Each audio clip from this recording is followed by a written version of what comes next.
Buenos días con todos, le habla el doctor José Carlos Román y vamos a dar inicio a la clase específicamente del curso de anatomía aplicada. Específicamente el tema que vamos a tratar es sobre hueso mandibular.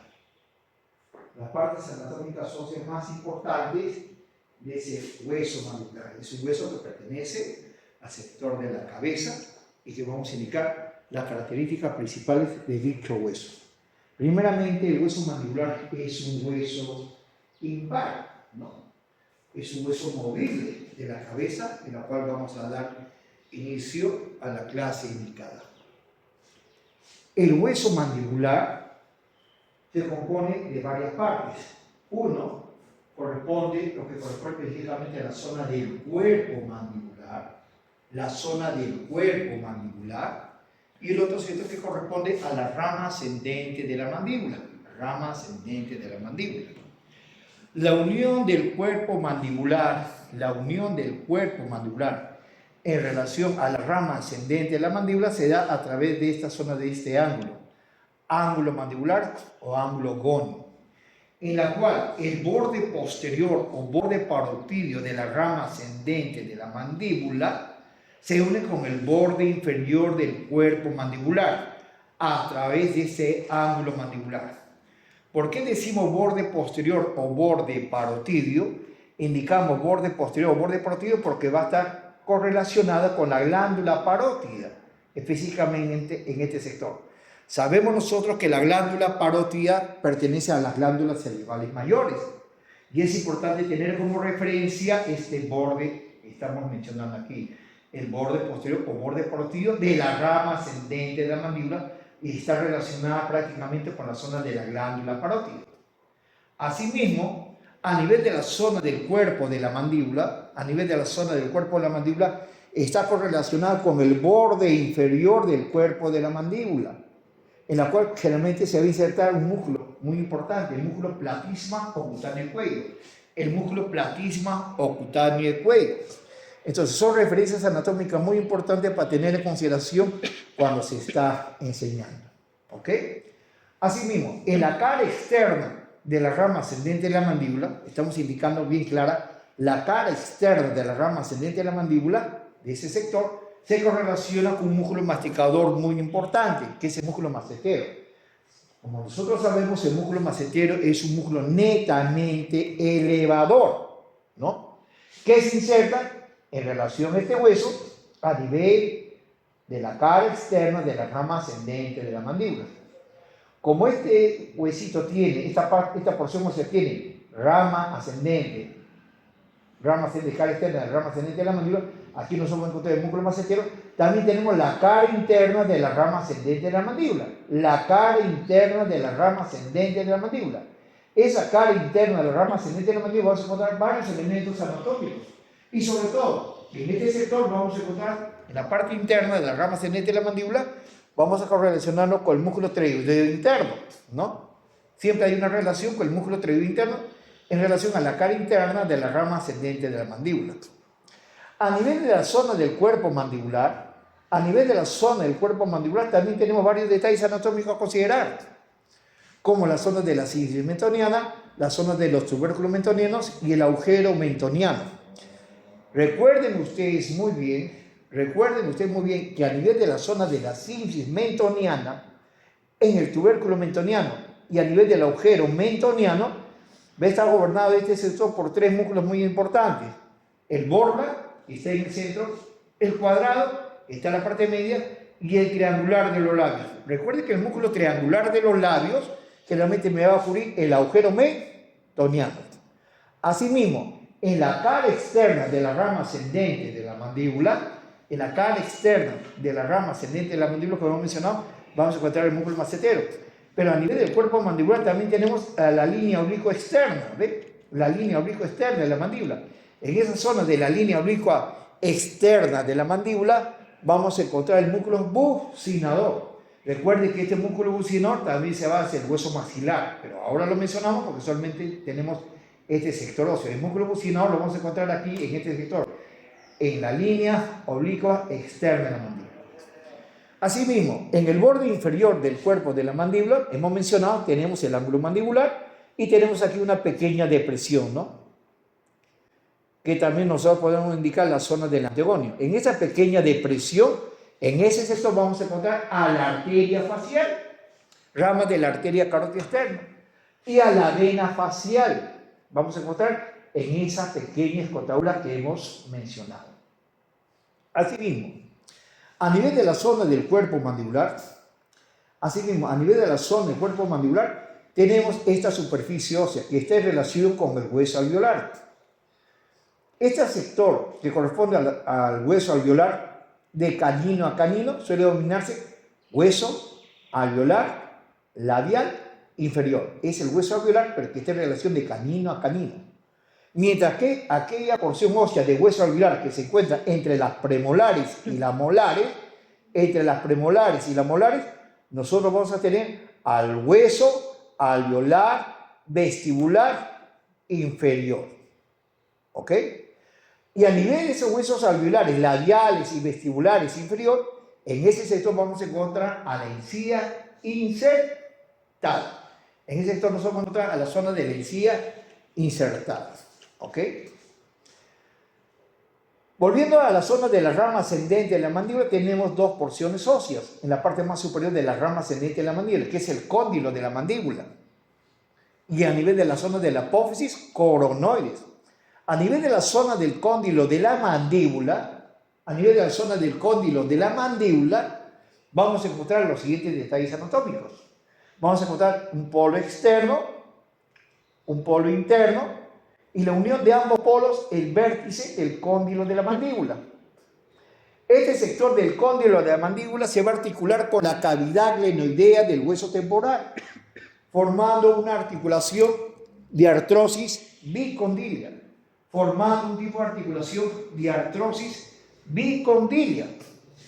Como nosotros sabemos que a nivel del polo externo y a nivel del polo interno, en la cual se une el vértice del cóndilo de la mandíbula, generalmente a través de esos polos, allí se debe insertar el menisco articular. Asimismo, en la parte interna del cóndilo de la mandíbula que estamos mostrando en esta imagen, ahora en este momento, aquí nosotros tenemos la fosita subcondilia o fosita tiroidea. En el sector de la fosita subcondilia o fosita tiroidea, allí vamos a encontrar el músculo tiroideo interno, uno de los fascículos del músculo tiroideo externo. Aquí, también en la zona del menisco articular, vamos a encontrar el fascículo superior del músculo tiroideo externo, como en la fosita subcondilia o fosita tiroidea, allí también vamos a encontrar el músculo tiroideo externo. Por eso que es un punto muy importante. Otro detalle anatómicamente importante en relación a ese sector, tenemos la zona del cuello del cóndilo de la mandíbula. Esa zona del sector del cuello del cóndilo de la mandíbula, ahí se va a insertar la cápsula articular, ¿no?, de la articulación temporomandibular. Delante del cóndilo mandibular vamos a tener a la apófisis coronoides. El apófisis coronoides, ¿no?, vemos, es un tipo de apófisis, ¿no?, en forma triangular. En esa zona de apófisis coronoides se debe insertar también otro músculo masticador muy importante, el músculo temporal. Ese sector del músculo temporal va a tener tres fibras, una fibra anterior, una fibra media y una fibra posterior. ¿Ok? Una fibra anterior, una fibra media y una fibra posterior, a nivel de la apófisis coronoides. Importante porque ese músculo temporal pertenece al grupo de los músculos masticadores, así como un músculo macetero, que se encuentra en la cara externa de la rama ascendente de la mandíbula, así como el músculo tiroideo externo, que se inserta a nivel del menisco articular, que supuestamente debería estar aquí, y a nivel de la fosita subcondilia, fosita tiroidea. Ahí se inserta el músculo tiroideo externo. Y en la cara interna de la rama ascendente de la mandíbula, en este sector también va a estar correlacionado con el músculo tiroideo interno, ¿no? Va a estar correlacionado en ese sector del músculo tiroideo interno. ¿Ok? También en esta imagen podemos ver este detalle anatómico, ¿no? El triángulo retromolar, ¿ve? Vemos la zona del triángulo retromolar, ¿ve? Tiene la forma de un triángulo y se encuentra detrás de la última molar erosionada, ¿no? Mientras que esta es la cara externa y esta es la cara interna. Mirando hacia la cara interna, por dentro de este sector, vamos a encontrar al triángulo retromolar. Pero también vamos a encontrar al canal retromolar. ¿Y qué cosa es un canal retromolar? Es el pasaje que existe de la zona vestibular a la zona endobucal. El canal retromolar es el pasaje que existe de la zona vestibular a la zona endobucal a través de este canal. Canal formado por la línea oblicua externa de la mandíbula y el hueso alveolar vestibular inferior. Entre el hueso alveolar vestibular inferior y la línea oblicua externa de la mandíbula existe un pasaje que me va de la zona vestibular a la zona endobucal, ¿ok? A la zona endobucal, ¿ok? Entonces aquí lo que nosotros tenemos es la mandíbula de un adulto, ¿no? De un adulto. Y si nosotros hablamos ahora sobre el agujero mentoniano, el agujero mentoniano es un detalle muy importante porque por ese agujero mentoniano va a pasar la arteria mentoniana, rama de la arteria dental inferior. Van a encontrar a la vena mentoniana y al nervio mentoniano. Y el nervio mentoniano que va a emerger por aquí pertenece específicamente también al nervio dentario inferior. Entonces, el van mentoniano que pasa por el agujero mentoniano se va a encargar de inervar y irrigar ese sector específicamente. Recuerden que el nervio mentoniano es un nervio netamente sensitivo para piel y mucosa del mentón, sensitivo para la encía inferior, ¿no? Sensitivo para la zona de la encía inferior. Por eso es que es muy importante. Y el agujero mentoniano puede tener varias ubicaciones, ¿no? Generalmente se encuentra entre las dos premolares. En este caso se encuentra a la altura del ápice de la segunda premolar, pero generalmente se encuentra a nivel entre los ápices de las dos premolares inferiores, en este sector. Pero lo que sí vamos a estar seguros que se encuentra en el área de los premolares, claro, en relación a ese huesito alveolar, ¿ok? Teniendo también como correlación que el agujero mentoniano está siendo cubierto por el músculo triangular de los labios, ¿no? Realmente cubierto por músculo triangular de los labios. Estamos hablando de una mandíbula, de un sector de un hueso mandibular de un adulto, porque el agujero mentoniano en un paciente desdentado va a estar muy cerca del reborde alveolar residual, porque generalmente ya no tiene piezas dentarias. Generalmente el agujero lo vamos a encontrar en una posición más superior, porque el reborde alveolar se suele reabsorber. Si se extraen esas piezas dentarias, generalmente el hueso alveolar se comienza a reabsorber. Y cuando ese tejido óseo comienza a reabsorberse, eso se llama reborde alveolar residual. Reborde alveolar residual. Asimismo, entre estas piezas dentarias que estamos notando, existe un hueso en forma de festón, ¿no? 1 milímetro de hueso en forma de festón. Ese milímetro de hueso en forma de festón, eso se llama cresta alveolar. Cresta alveolar. Entonces aquí tenemos una cresta alveolar de esta pieza, otra cresta alveolar, otra cresta alveolar, otra cresta alveolar, ¿sí o no? Entre cada cresta alveolar tenemos un huesito aquí, entre los dientes de este sector, que vendría a denominarse la cresta alveolar interproximal. La cresta alveolar interproximal. ¿Y por qué es importante esta cresta alveolar? Porque es el primer signo clínico, del avance de una enfermedad periodontal. Basta que una parte de esta zona de la cresta alveolar de cualquiera de las piezas dentarias comience a reabsorberse por cualquier tipo de razones, ya estaba empezando una enfermedad netamente periodontal. ¿Ok? ¿Ya? Se supone que usted ya debe tener conocimiento de la fecha de erupción de cada una de estas piezas dentarias. ¿Ok? Lo que sí podemos decir que realmente aquí vamos a encontrar dos raíces en cada una de estas piezas dentarias, ¿no? Una raíz mesial y una raíz distal. Una raíz mesial y una raíz distal, claro, dentro de su cavidad alveolar. Pero ya ese es otro tema de estudio. ¿Ok? Finalizamos. Ok, entonces continuamos con la exposición del hueso mandibular, ¿no? La imagen que estamos notando aquí en este sector corresponde al hueso mandibular de un adulto con dentición permanente, ¿ve? Con dentición permanente. En este sector del hueso mandibular es importante considerar las partes del hueso mandibular. Uno de ellos tenemos el cuerpo de la mandíbula, ¿ve? aquella parte de ese sector, de ese hueso muy importante que contiene las piezas de talia, sobre todo las piezas de talia permanentes, ¿no? Que es importante saber la fecha y erupción de cada una de esas piezas de talia. ¿Okay? También vamos a tener otro sector de este mismo hueso mandibular, lo que corresponde a la rama ascendente de la mandíbula, ¿ves? A la rama ascendente de la mandíbula. La unión de la rama ascendente de la mandíbula en relación al cuerpo de la mandíbula se da a través de este ángulo mandibular o ángulo gónico. Otro detalle muy importante que se debe de considerar es sobre todo estos bordes, sobre todo el de aquí que estamos mencionando, en el borde posterior de la rama ascendente de la mandíbula, también conocido como borde parotídeo.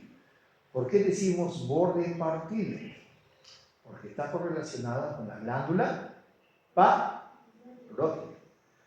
Asimismo, a nivel de la zona del ángulo mandibular, ¿no? A nivel de la zona del ángulo mandibular, vendría a ser la unión que existe entre el borde posterior o borde parotídeo de la rama ascendente de la mandíbula en relación al borde inferior del cuerpo mandibular, a través de este ángulo mandibular o ángulo gónico. Si en el borde posterior o borde parotídeo de la rama ascendente de la mandíbula se correlaciona con la glándula parótida, que es una glándula cervical mayor importante, ¿no? A nivel del borde inferior del cuerpo de la mandíbula también se correlaciona con la inserción de un músculo, el músculo platísimo o cutáneo del cuello, el músculo platísimo o cutáneo del cuello. Asimismo, en el tercio posterior de ese borde inferior del cuerpo de la mandíbula tenemos aquí una pequeña escotadura, muy cerca del ángulo mandibular, la zona del antegonio. En esa pequeña escotadura, en ese sector vamos a encontrar a la arteria facial, una de las ramas de la arteria carótida externa. También vamos a encontrar a la vena facial, específicamente en ese sector. Y a nivel de la zona del ángulo mandibular, vamos a encontrar el ligamento epistilo-mandibular, que vamos a encontrar específicamente en ese sector. Volviendo a la rama ascendente de la mandíbula, volviendo a nivel de la zona de la rama ascendente de la mandíbula, nosotros tenemos la cara externa de dicha rama ascendente de la mandíbula, que está gobernada por el músculo massetero. Dicho músculo massetero es un músculo importante, es un músculo netamente elevador, es un músculo masticador, que lo vamos a encontrar específicamente en la cara externa de la rama ascendente de la mandíbula. En la parte superior de la rama ascendente de la mandíbula, vamos a encontrar en este sector el cóndilo mandibular y la apófisis coronoide. Dos estructuras netamente importantes, ¿no? Muy importantes, ¿no? A nivel de este sector óseo. Porque a nivel del cóndilo de la mandíbula se va a articular con la cavidad glenoidea de otro hueso importante, del hueso temporal, formando una articulación de artrosis bicondilia. Pero hablando sobre la anatomía de este huesito del cóndilo mandibular, nosotros tenemos un polo externo y un polo interno, que están en los extremos de ese cóndilo mandibular. Polo externo porque está hacia afuera, polo interno porque está hacia adentro. Importante este polo externo y este polo interno porque a nivel de esos polos se debe insertar el menisco articular. La unión del polo externo en relación con el polo interno se debe insertar el menisco articular, ¿no? Importante. Me va a dar, la unión de esos polos me va a dar también el vértice del cóndilo de la mandíbula y la vertiente anterior del cóndilo de la mandíbula. Donde dice aquí este apellido, ahí dice, en ese sector, corresponde a la vertiente anterior del cóndilo de la mandíbula. ¿Ok? Visto este mismo cóndilo de la mandíbula, pero en la parte interna, acá como estamos viendo esa parte interna, también vemos el polo externo, también vemos el polo interno y también vemos su vértice y también notamos la vertiente anterior. Pero debajo de ella, por este sector, pero por dentro, que aquí se nota claramente, tenemos a la fosita subcondilia o fosita pteroidea. Fosita subcondilia o fosita pteroidea, porque ahí se está el núcleo pteroideo externo, junto a nivel del menisco articular, que vamos a encontrar posiblemente en este sector, también vamos a encontrar un fascículo del pteroideo externo. Como en este sector, en esta fosita subcondilia o esta fosita pteroidea, vamos a encontrar también al músculo pteroideo externo. Por eso que es un punto muy importante tener en consideración. Al otro extremo, tenemos el apófisis coronoides, ¿no? Coronoide. Entonces aquí tenemos el cóndilo de la mandíbula y el apófisis coronoide, unida por esta escotadura sigmoidea. ¿Ven? Esta pequeña escotadura sigmoidea donde va a pasar el ván maceterino, la arteria maceterina, la vena maceterina, el nervio maceterino. Vamos a encontrarlo aquí en esta escotadura sigmoidea. A la altura de esa zona del sector de la escotadura sigmoidea, generalmente a nivel de este sector, casi en esa misma dirección de la escotadura sigmoidea, encontramos el cuello del cóndilo de la mandíbula. En este sector que corresponde a la zona del cuello y el cóndilo de la mandíbula, aquí en este sector vamos a encontrar a la famosa cápsula articular, ¿no? Es un tejido muscular muy importante que va a encapsular a la articulación temporomandibular que corresponde específicamente en ese sector. ¿Okay? Si aquí en esta imagen estamos viendo la cara externa de la rama ascendente de la mandíbula que está siendo gobernado por el músculo macetero, también podemos ver la cara interna de la rama ascendente de la mandíbula, como estamos viendo aquí. Y la cara interna de la rama ascendente de la mandíbula, gran superficie de esta cara interna de la rama ascendente de la mandíbula, va a estar gobernado por el músculo pteroideo interno, ¿no? Pteroideo interno. Que también podemos ver nuevamente el apófisis coronoide, donde se inserta el músculo temporal, ¿no? Apófisis coronoide, vista la parte interna, vista la cara externa, va a encontrar un músculo muy importante que es el músculo temporal, que es un músculo masticador, cuyo músculo tiene tres fibras, una fibra anterior, media y posterior. ¿Ve? Por eso que es un punto muy importante. Entonces, sin querer, al hablar sobre esta estructura ósea, ya estamos hablando específicamente de los músculos masticadores a nivel de la zona de la mandíbula. ¿En qué sector vamos a encontrar esos músculos masticadores a nivel de la zona de la mandíbula? En los siguientes sectores. En la cara externa de la rama ascendente de la mandíbula vamos a tener el músculo macetero, que es un músculo masticador netamente importante, un músculo netamente elevador. En la cara interna de la rama ascendente de la mandíbula, no digo toda la superficie, pero gran parte de esta superficie, vamos a encontrar al músculo pteroideo interno, que también es otro músculo masticador, es un músculo elevador. A nivel de la apófisis coronoide también encontramos otro músculo masticador, el músculo temporal, con su fibra anterior, media y posterior. Por eso que es un detalle muy, muy importante. ¿Ve?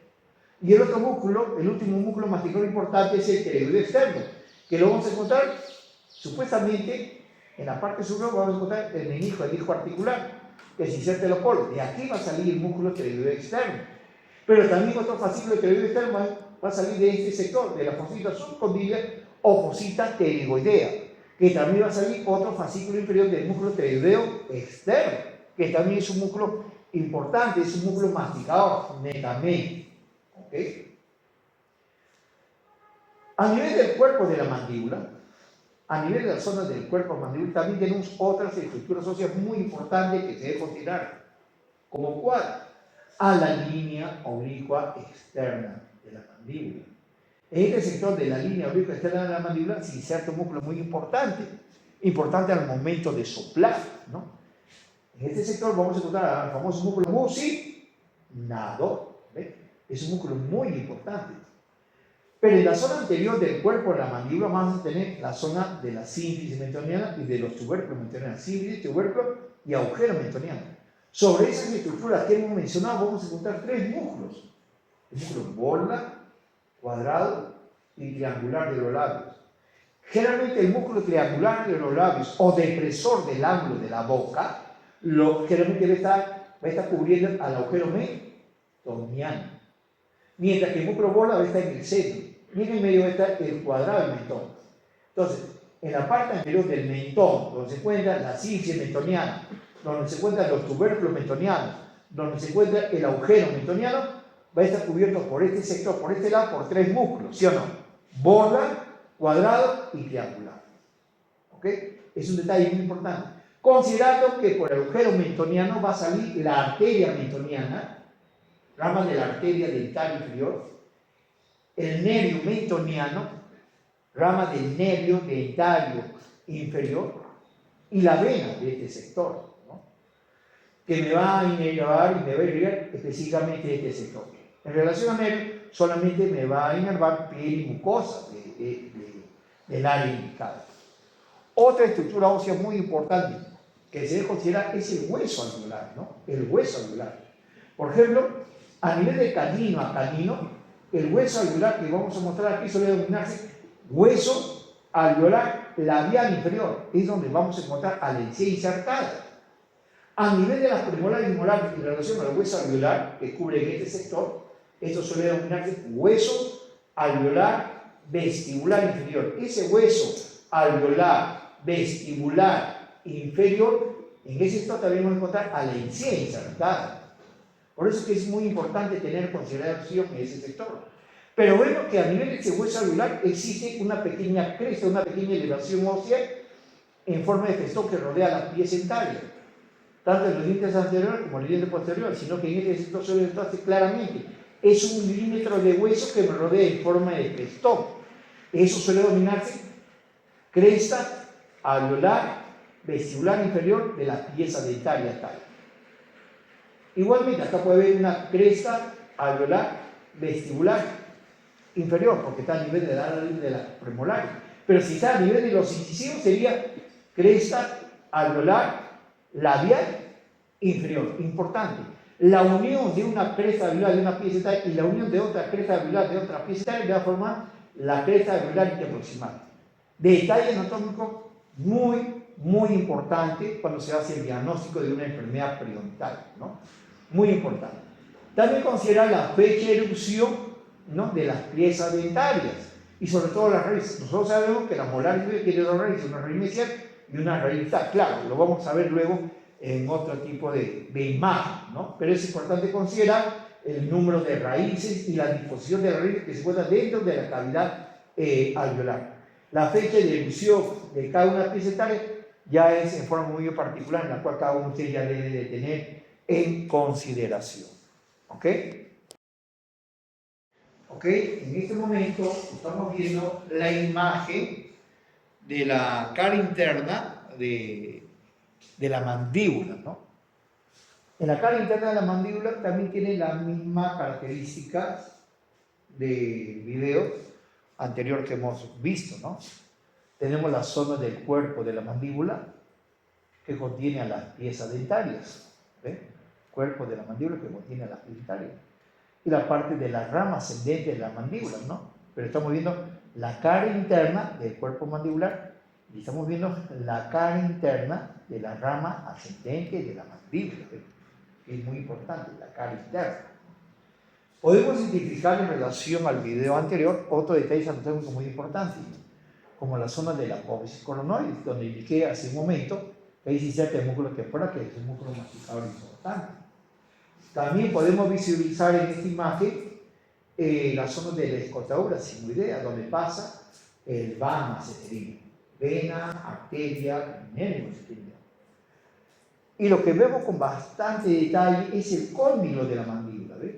El cóndilo de la mandíbula, que junto con la cavidad glenoidea del hueso temporal me han formado un tipo de articulación de artrosis bicondílica. ¿Por qué de artrosis? Porque tiene abundante movimiento y está rodeado por elementos capsulares, ¿no?, que me dan a proteger la articulación temporomandibular, ¿sí?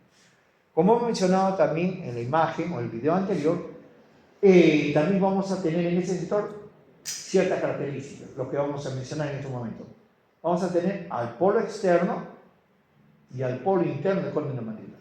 Recuerden que a nivel de esos polos, externo, interno del cóndilo mandibular, se va a insertar el menisco articular. Por eso se dice que en los movimientos de la articulación temporomandibular o los movimientos que realiza el cóndilo de la mandíbula, claramente de rotación y luego de traslación del cóndilo de la mandíbula, este cóndilo de la mandíbula se va a mover y va a ir siempre acompañado del menisco articular. ¿Por qué? Porque el menisco articular se va a insertar en el polo externo y el polo interno, entonces va a acompañar en todos los movimientos. Pero también hemos mencionado que a nivel del polo interno y el polo externo está unido por la vertiente, ¿no? ¿Nota acá hay un vértice? Como una línea que me está uniendo el polo externo y el polo interno. Pero también vamos a ver una vertiente, una superficie hacia atrás, esta de aquí, la vertiente posterior, ¿ves? Este sector de aquí, estamos notando que suele denominarse la vertiente posterior del cóndilo de la mandíbula. Un polo externo, un polo interno, su vértice y su vertiente posterior del cóndilo de la mandíbula. También podemos notar la silueta del borde posterior o borde parotidio de la rama ascendente de la mandíbula, la rama ascendente de la mandíbula, el borde posterior, borde parotidio. En ese sector vamos a encontrar a la glándula parótida. En la cara interna de la rama ascendente de la mandíbula nos va a llamar la atención esta estructura, esta zona rugosa que está a nivel del ángulo de la mandíbula hacia adentro. ¿Nota? En la parte interna de la rama ascendente de la mandíbula, a nivel del ángulo, esa zona rugosa. En esa zona rugosa se va a insertar el músculo pteroideo interno, ¿ve? El músculo pteroideo interno en la cara o en la superficie rugosa de la rama ascendente de la mandíbula. En este sector vamos a encontrar el músculo pteroideo interno, que es un músculo elevador, es un músculo masticado importante, ¿ok? Y es un músculo que me va a ocupar gran superficie de esta fosa. Esta fosa, que luego vamos a estudiar con otras estructuras, se va a dominarse el área de la fosa cigomática, ¿no? Entonces el músculo pteroideo interno ocupa gran superficie de este sector que estamos mencionando, ¿no? También podemos ver este detalle anatómico. Al spina spix o língula. Spina spix o língula se encuentra en la cara interna de la rama ascendente de la mandíbula. En esa zona de la spina spix o língula, allí se va a insertar el ligamento esfenomandibular. Y por dentro del spina spix o língula vamos a encontrar el agujero dentario, y por dentro el conducto dentario inferior. Por este agujero y conducto dentario inferior va a pasar la arteria dental inferior, el nervio dental inferior, la vena dental inferior por este sector. Entre la espina spix o língula y el agujero dental inferior vemos este pequeño canal, el canal miloyoideo. Por esta zona del sector del canal miloyoideo, por ese sector vamos a encontrar también el van miloyoideo. Ya que estamos hablando sobre el miloyoideo, lo que podemos notar aquí, este sector, a la línea oblicua interna de la mandíbula. Lo que estamos mostrando aquí corresponde a la línea oblicua interna de la mandíbula. Esa zona de la línea oblicua interna de la mandíbula, tanto del lado derecho como del lado izquierdo, se va a encontrar el músculo principal de piso de boca. Recuerden, este huesito tiene de forma de herradura, que aparentemente está vacía, pero generalmente va a haber un músculo que va entre la línea oblicua interna o línea miloidea de este sector, la línea oblicua interna de este sector, va a formar el músculo miloyoideo que va de extremo a extremo de esa herradura, que generalmente me va a conformar el piso principal de boca, el músculo miloyoideo. De esa línea oblicua interna, de este lado del siguiente músculo miloyoideo, el sector o la superficie que está hacia arriba, hacia adelante, vamos a encontrar aquí a la fosa sublingual. En esta zona del sector de la fosa sublingual vamos a encontrar una glándula cerebral mayor también importante, a la glándula sublingual. Debajo de la línea oblicua interna de la mandíbula hacia atrás tenemos a la fosa submandibular. En esa zona de la fosa submandibular también encontramos otra glándula salival mayor importante, que es la glándula submandibular. Entonces, a nivel de este hueso mandibular, podemos ver la correlación que existe con las glándulas salivales mayores. Nosotros sabemos que existen 3 glándulas salivales mayores, las que hemos mencionado. A la altura del borde posterior de la rama ascendente de la mandíbula, borde parotidio, podemos encontrar aquí a la glándula parótida. Encima y delante de la línea oblicua interna o el músculo miloideo, la fosa sublingual, la glándula sublingual. Debajo de la línea oblicua interna de la mandíbula, hacia abajo y atrás, la fosa submandibular, la glándula submandibular. Ahí estamos notando que esas 3 glándulas salivales mayores. También estamos notando el hueso alveolar lingual, ¿ve? El hueso que se relaciona con las raíces, ¿no?, de esas piezas etarias. Todo el sector suele denominarse hueso alveolar lingual, ¿ve? Hueso alveolar lingual, ¿ve? Y aquí tenemos la cresta de la última molar erupcionada. Esa pequeña cresta de la última molar erupcionada, en esta pequeña cresta del sector lingual de la última molar erupcionada, allí en ese sector vamos a encontrar el ligamento pterigomandibular. El ligamento pterigomandibular. Entonces, aquí en este huesito vamos a encontrar posiblemente 3 ligamentos, sobre todo los ligamentos accesorios del ATM. Uno, el ligamento esfenomandibular, que nace de la espina espíritu. 2, el ligamento estilomandibular, que se encuentra a nivel del ángulo mandíbula, que se basa en la fosa estiloide. 3, el ligamento teriomandibular, de la cresta de la última molar erupcional. Entonces, estamos soportando 3 detalles netamente importantes sobre el hueso mandibular: los ligamentos accesorios del aquene, las glándulas salivales mayores que hemos mencionado en este sector, y el grupo de los músculos masticadores, ¿no? Son 3 detalles muy importantes que se deben tener en consideración. ¿Okay? En la zona media interna del cuerpo de la mandíbula tenemos las famosas apófisis, que son espinitas que se ponen en la cara interna de la zona anterior del cuerpo de la mandíbula, ¿no? Las apófisis superiores y las apófisis inferiores. Apófisis superiores, de ahí sale un elemento muscular, el genio gloso, geni, y se va hacia el sector de la lengua, genio gloso. Y de acá también, de la apófisis superior, sale el músculo genioideo. En este caso vamos a tener el sector huesoyoides, genioideo, hacia arriba, genio gloso, genioideo, porque este se lo vamos a encontrar el huesoyoide.